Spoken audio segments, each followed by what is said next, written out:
compras, certas compras, morar num certo lugar, e já conhecemos a história de memória. Mas o que acontece?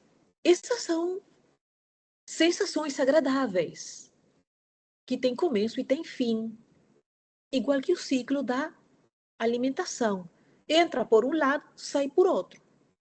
Se eu digo, nossa, mas essa comida estava tão fantástica, que eu vou querer manter ela no meu corpo eternamente, porque foi a comida mais deliciosa que eu já comi, aquilo não vai sair do meu corpo, eu posso fazer isso?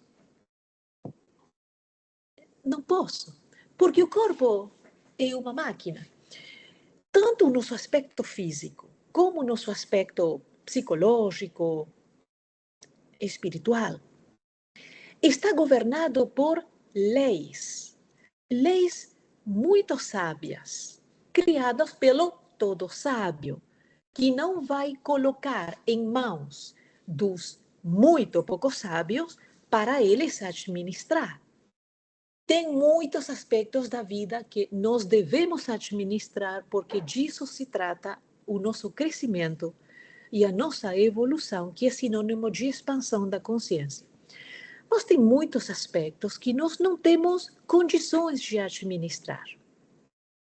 Um deles é a felicidade verdadeira, a felicidade real, a felicidade com F maiúscula. Então, nas fases primárias, especialmente quando estamos encarnados, mas também desencarnados, porque a ilusão continua além do túmulo. Vocês já sabem disso. Nos dá a impressão, incorretamente, mas nos dá a impressão de que atingir a felicidade através das sensações agradáveis é mais rápido, é mais fácil, é melhor negócio. Primeiro, é mais rápido? É. Porque as mudanças e as construções subsequentes internas são um trabalho que demanda tempo e esforço persistente. Então, é mais rápido. É mais fácil? É. É mais fácil. Primeiro, porque é mais rápido. Segundo, porque não demanda qualquer construção, demanda alguns esforços, algumas, como se diria em português, uma pequena logística, e a maioria de nós consegue alcançar sensações que a chupetinha, o asquinha na boca, despeja toda aquela dopamina e a gente fica assim todo aconchegadinho durante alguns minutos, talvez alguns dias, talvez algumas semanas. Dá certo? Não, não dá certo. Porque essas aquisições são temporárias. É a mesma coisa que eu sair correndo atrás de nuvem ou de fumaça para construir uma casa para eu morar. Posso até me iludir por algumas horas enquanto eu estou nessa correria frenética, achando que estou construindo uma casa com nuvens, mas não é uma casa que eu posso habitar, porque o vento a leva. Essa é a característica das sensações. Por isso que nós observamos no mundo físico tanta frustração, tanta perda de significado existencial, tanto vazio, tanta solidão, tanto egoísmo, inclusive, porque quando eu considero que a minha felicidade está determinada pelas sensações agradáveis que eu possa me permitir, eu vou assegurar todos os meus recursos, não vou dividir com ninguém, não vou me preocupar com o problema de mais ninguém, não vou sentir por mais ninguém, porque eu preciso acumular, acumular e acumular, porque a única coisa, a moeda da terra, é aquilo que me garantiza eu poder obter maior número de sensações. E às vezes sensações até mais intensas, porque eu estou com o dinheiro, eu estou com os recursos. Então, realmente, não simplesmente que não resolve, porque nos mantém, pela sua temporalidade, nos mantém numa situação onde estamos sempre correndo atrás de alguma coisa, com tudo o que isso significa: inquietação, pressão, desejo, frustração quando a coisa se alonga, ou quando não a conseguimos, ou quando a conseguimos, mas acabou não sendo o que a gente tinha imaginado, ou era o que a gente tinha imaginado, então agora a gente já entra na fase do temor à perda. Então, é como se fosse um treadmill, que nós vamos de modo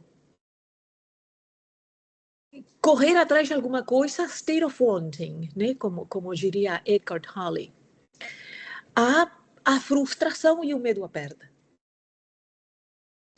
Então, realmente, é uma equação que não se sustenta, mas que, lamentavelmente, mesmo sem sustentação, pode manter uma pessoa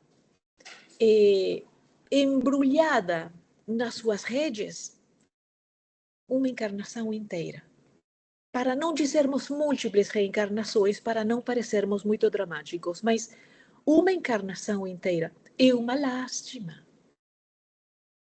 Porque uma encarnação, para esse encarnado, é o valor mais precioso que tem. Nada vale mais. Nem a sua fortuna, nem sua casa, os seus investimentos, porque tudo aquilo fica aqui. Nós não podemos levar. E muitas vezes dizemos, mas eu vou voltar para o mundo espiritual com a satisfação de que eu deixei um patrimônio para os meus filhos, para minha filha, para meu filho. Mas isso, a mais das vezes, não dá certo. Porque quem não construiu, quem não suou, não valora. Então, muitas vezes, é mais um motivo de raiva, de tristeza, de ressentimento, uma sensação muito profunda de traição, quando nos vemos os nossos herdeiros tratar aquele patrimônio que nós construímos à força de privações, trabalhos ingentes, noites indormidas, dores de cabeça, costas, esbanjar aquilo em estupidezes, em vícios, em bobagens, e muitas vezes desencarnam na miséria. Não queremos ser dramáticos, mas a vida tem esses aspectos. E realmente isso não dá para discutir. Então, por isso que a Joana marca o seguinte: febre voraz, state of wanting, a constant state of wanting, febre voraz. O desejo de fazer arder as energias, ou seja, ter aquele hit, aquela comprei, vou usar, vou fazer. É uma ardência. É uma ardência passional. Sempre se transfere de uma coisa para outra, porque é a característica do desejo. Está sempre pulando de uma coisa para outra. Não para quieto e nunca vai se satisfazer. Nunca.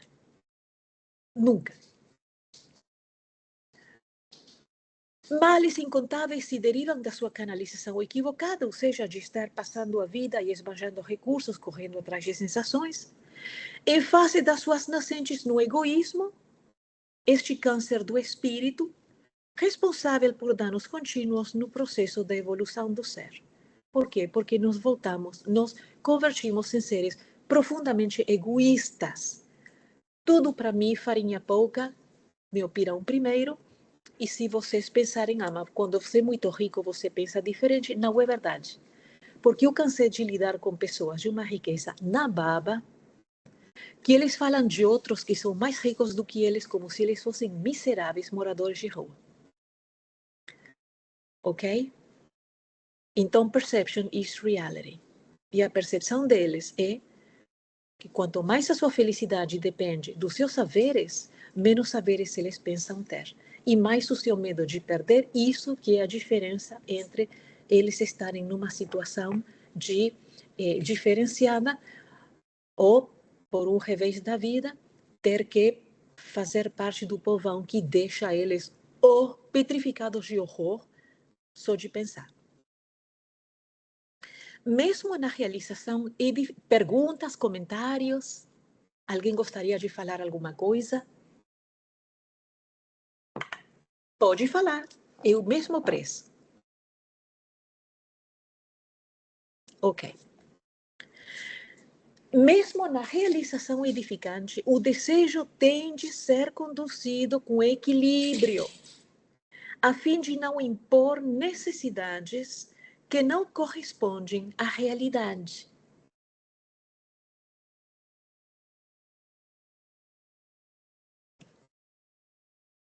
Emmanuel tem uma frase que é muito bela, que nós podemos ter a ousadia de adaptar. Ele diz que o tempo não respeita as construções que foram feitas sem o seu concurso. Mas nós poderíamos também dizer isso do equilíbrio. O que não tem equilíbrio é sinônimo de insustentabilidade. Pode parecer muito maravilhoso, mas se não está, não se mantém num padrão de equilíbrio, não é sustentável, tem data para acabar. Isto é tão verdadeiro que aplica até às realizações edificantes. Como, por exemplo, vamos um evento espírita dar uma palestra. Mas nós queremos ir em todos os eventos espíritas, em todos vamos dar palestras. Depois nós vamos dar 2 palestras. Depois nós vamos ser os organizadores desse evento espírita. Depois nós vamos fazer os organizadores de todos os eventos espíritas. Já entramos em desequilíbrio. E qual é o problema disso? Por que nós não podemos dizer, não, mas é um espírita muito devoto, é um espírita muito dedicado? Pode até parecer. Mas se não está numa situação de equilíbrio, provavelmente que tudo isso está sendo propulsado por uma patologia. Pode ser uma projeção da personalidade, qualquer coisa dessas. Porque quando a gente passa das medidas, vai sofrer a nossa qualidade. Então, o que adianta nós estamos dando palestras em todos os eventos se estamos cansados, não nos sentimos bem, estamos fartos de passar as noites nos hotéis, comendo qualquer coisa lá na rua.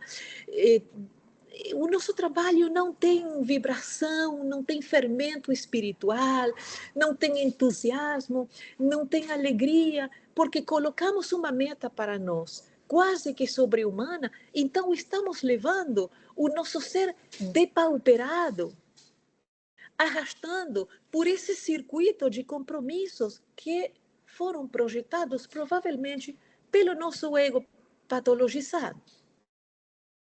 Então, por isso que a nossa mãe fala isso, mesmo na realização edificante, o desejo tem que ser conduzido com equilíbrio. E ela tem que falar isso, porque você imaginaria que talvez querer ter 3.000 pares de sapatos no closet, igual uma Imelda Marcos, que era uma paciente psiquiátrica, claramente que aquilo é um distúrbio.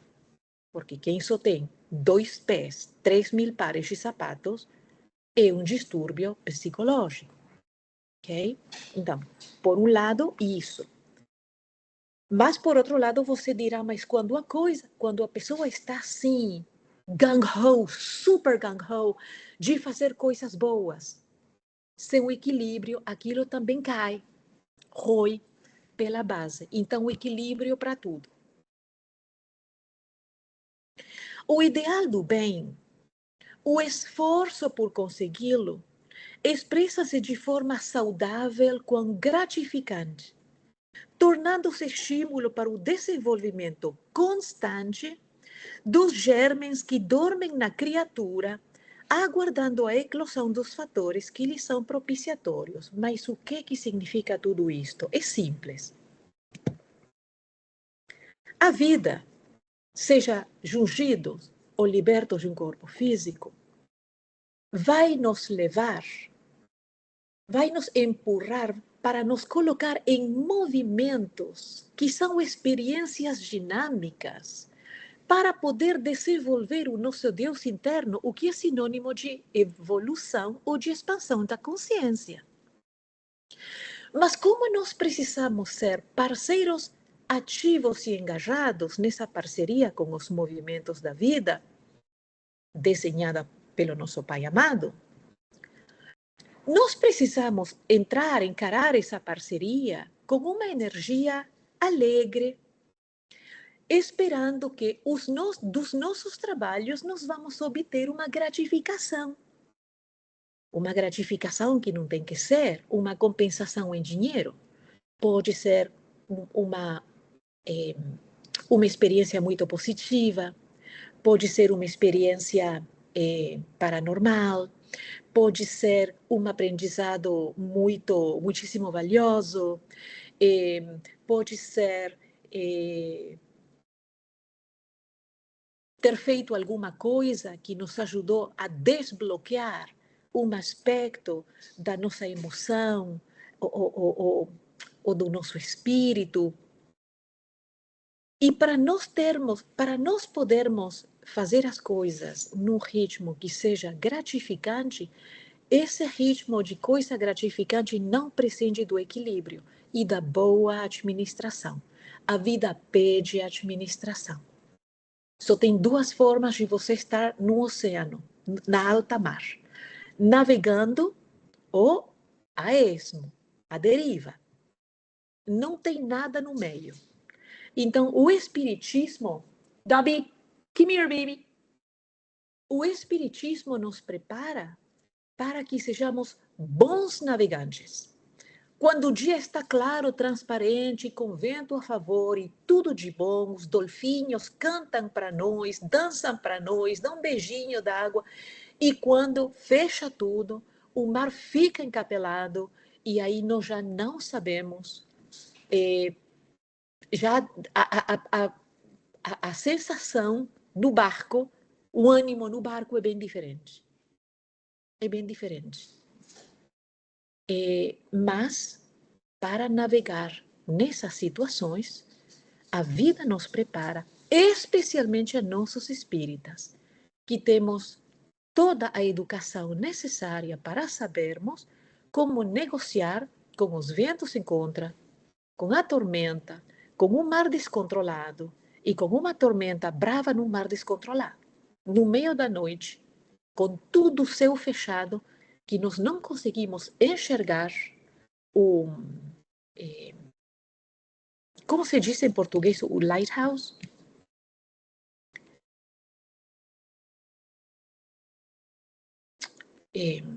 Farol. Farol. O farol. Obrigada. Emmanuel diz, sempre que vamos navegar, nós precisamos já saber onde está o farol. Porque então, quando o céu fechar e a tormenta se desatar, nós já sabemos para onde que nós vamos. Porque se nós nem sabemos onde está o farol, a gente pula acima do barco e se desata a tormenta, não é a hora de começar a gritar e a perguntar: alguém sabe onde está o farol? Não, você já tem que saber. Por isso que as informações são tudo. De fato, hoje as informações valem mais do que qualquer coisa. Estamos na idade da informação. Por que esses movimentos da vida? Porque esses movimentos da vida vão nos deparar com situações com as quais nós não estamos familiarizados, ou que não são necessariamente agradáveis. Para quê? Para nos forçar a desenvolver o Deus interno, ou seja, as potencialidades divinas que todos nós temos dentro em estado de germe, e essas não são desenvolvidas, não são identificadas, nem são postas em ação quando está tudo tranquilo e a gente está lá jogado na praia bebendo Coca-Cola. Eu digo isso porque água de coco não é para mim, ok? Faz sentido? Perguntas, comentários? Ok. Como o efeito do desejo, o ofuscamento que decorre da presunção e do orgulho é causa de sofrimentos. É razão do emaranhado de raízes na personalidade do homem ambicioso e deslumbrado como Narciso ante a própria imagem que ele adorava refletida no lago. Quando nós vivemos uma vida de superficialidade, nós começamos a forjar com ela como se fosse uma tela e a gente faz uma roupa que vamos vestir. A gente vai forjando uma identidade arrogante e presunçosa. Porque como ainda nós estamos passando de uma sensação agradável para outra, o que nos cria uma sensação artificial, uma sensação ao fim, de estarmos em controle, de sabermos o que nós estamos fazendo, uma situação de importância, nós somos intocáveis, os problemas são por os outros, eu sou fazer, eu sei mexer, deixa comigo. E essas coisas todas nos colocam numa situação de terrível, horrível e muita perigosa vulnerabilidade. Porque pensamos ter recursos que não temos.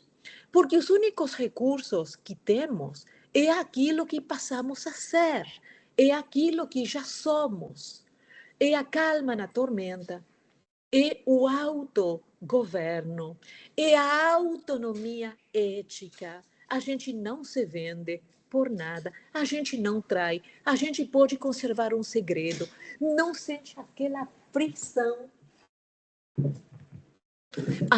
de ter que sair contando. Por quê? Porque se eu sei, se eu vou contar uma coisa que aqui ninguém sabe, eu vou brilhar por alguns breves minutos. Tudo isso são miragens de uma personalidade que se leva muito a sério. O que é que estamos querendo dizer com isso? Uma personalidade que acredita ser a sua personalidade. O que é a base de todas as confusões e de todas as encarnações que são estragadas pelo reencarnado. Se identificar com a sua personalidade, viver adorando a própria personalidade, porque será abandonado por ela. Porque não é um ser real. É um instrumento temporário de que o ser imortal utiliza para poder participar dos movimentos da vida a fim de desenvolver o seu Deus interno ou o seu potencial divino que jaz em germen, em estado de germen, e tem que ser desenvolvido pelos rigores desses movimentos. Faz sentido? Perguntas, dúvidas, fica claro? É muito palavreado? Alguém me fala alguma coisa, por favor? Porque eu não quero empilhar e empilhar, o que eu quero é construir. Para tanto, nós precisamos solidificar o primeiro andar para depois construir o segundo, solidificar o segundo para construir o terceiro e por lá vai. Senão, nós não vamos guardar. E se não vamos guardar, não vamos nos apropriar. E é uma lástima, porque isso aqui é ouro 24, por não dizermos platina.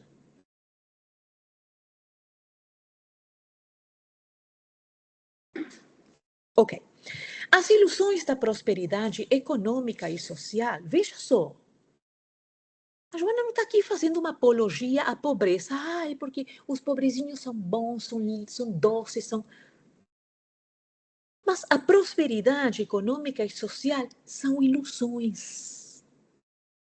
Então, as ilusões da prosperidade econômica e social, cultural e política, induzem o insensato ao ofuscamento. Quem que sabe o que significa ofuscamento?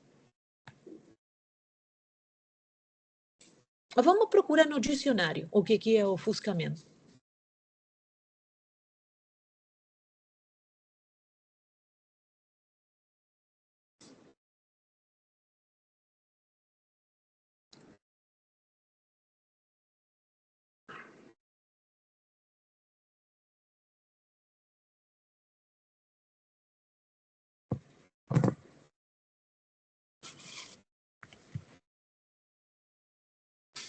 Queridos, vocês estão aí?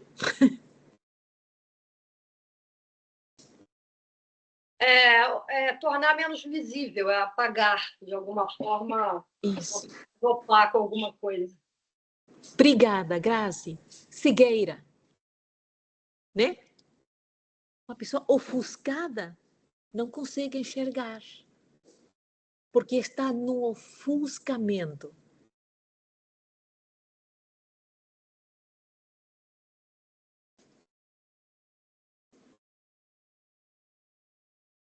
As ilusões da prosperidade econômica e social, cultural e política induzem o insensato ao ofuscamento, por permitirem-lhe acreditar-se superior aos demais, inacessível ao próximo, colocando barreiras no relacionamento com as outras pessoas que lhe pareçam de menor status, qual se estas lhe ameaçassem a situação de destaque.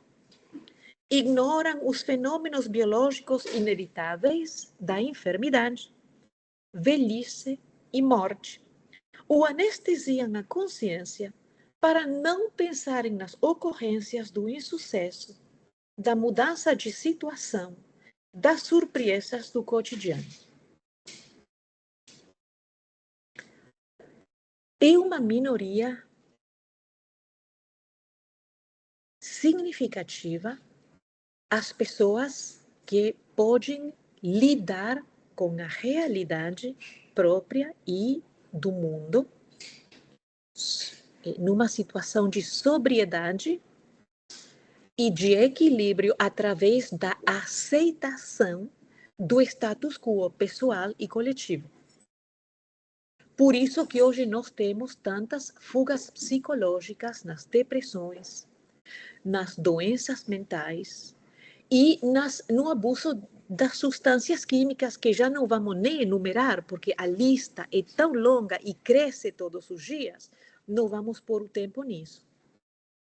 Mas essa é a inabilidade de poder aceitar a própria realidade através do status quo pessoal e o status quo circunstancial que foi onde Deus inseriu o status quo pessoal dessa criatura para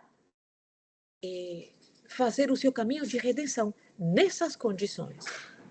Quem que pautou essas condições? Ela mesma, com as suas vivências em vidas passadas. E muitas dessas pessoas fizeram promessas múltiplas vezes aos seus mentores, só voltaram para a Terra porque alguém se constituiu em fiador da sua encarnação, porque elas se comprometeram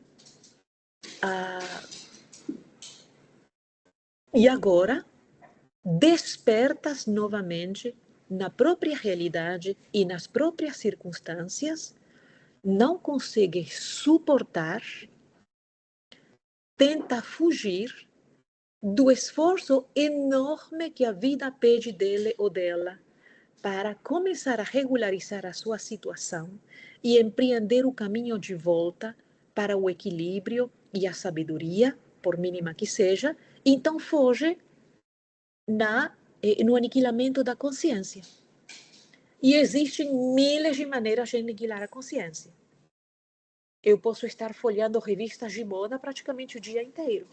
Ou aí com o telefoninho, né, scrolling up and down o dia inteiro. Ou bebendo alguma coisa, ou scrolling no telefoninho enquanto eu bebo alguma coisa, como alguma coisa, faço projetos do que eu vou comprar, organizo a minha próxima viagem, estou sempre ocupada. Fugas psicológicas. Até as ocupações mais politicamente corretas são fugas psicológicas. Quando nós conversamos com as pessoas, o comum denominador delas é: meu Deus, Claudine, eu não tenho tempo para nada. Mas aí eu gosto de escutar, a pessoa continua a falar e na sua fala se depreende que já tem umas 3, 4 coisas que poderia eliminar para liberar tempo e recursos para trabalhar na sua própria reconstrução, mas não o faz. Porque é bobinha? Não, tem PhD se não se das quantas. Bobinha, bobinho que não é. Está fugindo. Está fugindo do grande esforço que a redenção pede de nós para consertarmos o que entortamos, para reaprender o que aprendemos mal e para endireitar o nosso caminho daqui para frente. Mas se uma tarefa é tanta, que pede tempo, foco, autoconhecimento e persistência. Achando que aquilo é difícil demais, então entra nas fugas psicológicas, onde estão a esmagadora maioria dos encarnados no planeta hoje. Nós vemos isto nos livros de Filomeno de Miranda, um grande trabalhador espírita, no Aquém e agora no Além. E ele dizia que a 3/4 partes da população mundial, quando o seu corpo vai dormir... Só um momentinho, por favor.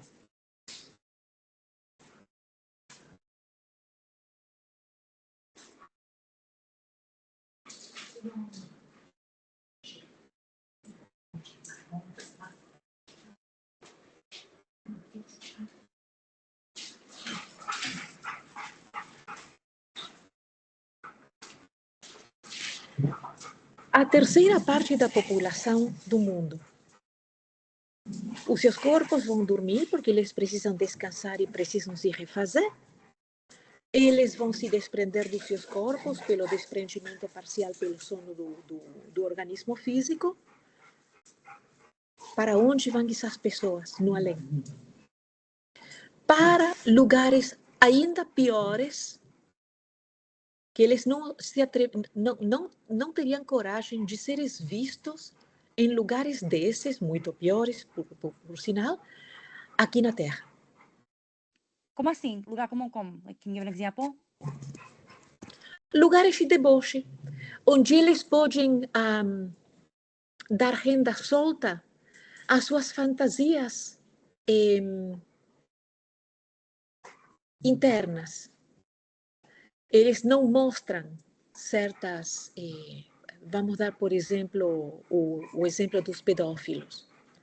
Eles não vão por aí dizer às pessoas, à família, eu sou pedófilo, sinto atração sexual por uma criança, porque eles sabem que é condenado pela sociedade. Mas eles vivem uma dupla realidade. Nós vemos isto muito bem no livro Sendas Luminosas, da nossa Joana. Uma coisa é a persona que eles mostram para poder viver em sociedade, e uma coisa muito diferente são as sensações que eles cultivam na privacidade da própria mente, da vida interna. Mas quando o perispírito se desloca do corpo físico, como se o seu iPhone você colocara para carregar, e ele fica aí. Esse aqui é o corpo físico. Você vai fazer outras coisas. Bom, esse é o espírito vestido no seu perispírito. Eles vão onde os seus interesses, porque lembrem-se que nós vivemos num universo de pensamentos e de ondas. E o que rige a relação entre as pessoas são as afinidades. Então, você fora do corpo físico, você não pode fingir. Porque as tuas afinidades é como se fossem alimalhas de ferro que vão te levar, pela lei de afinidade, para os lugares com os quais você tem afinidade. Então, aqui na Terra, nós vivemos numa dança de disfarces. Como se diz?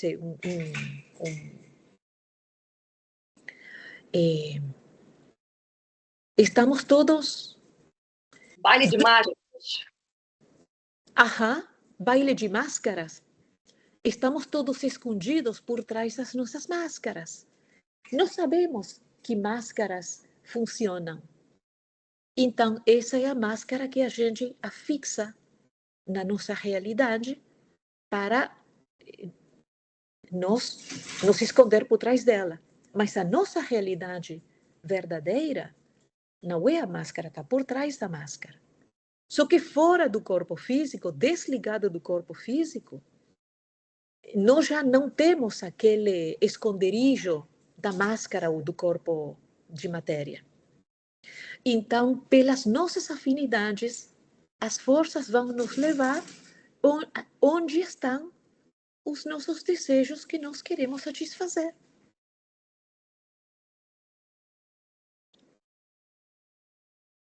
Vou te dar um exemplo.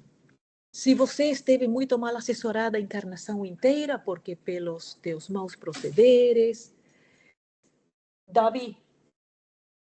Davi, Isa, os teus maus procederes, os teus pensamentos fora de ordem, os teus gostos questionáveis, os teus hábitos negativos. Você tem tudo isso dentro de você. Por isso você atrai a você espíritos que estão vibrando na mesma frequência. Como aqui, como na matéria. Os espíritas estão com os espíritas. Quem gosta de cachorro está com quem gosta de cachorro. Quem gosta de gato está com quem gosta de... As leis de afinidade. E você desencarna.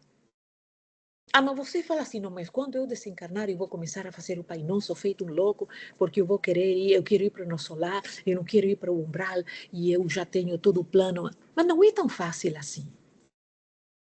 Porque nós não podemos manipular as leis soberanas da vida. Se nós estivermos encharcados o tempo inteiro nessa frequência baixa, se os nossos associados estão na mesma frequência e levamos anos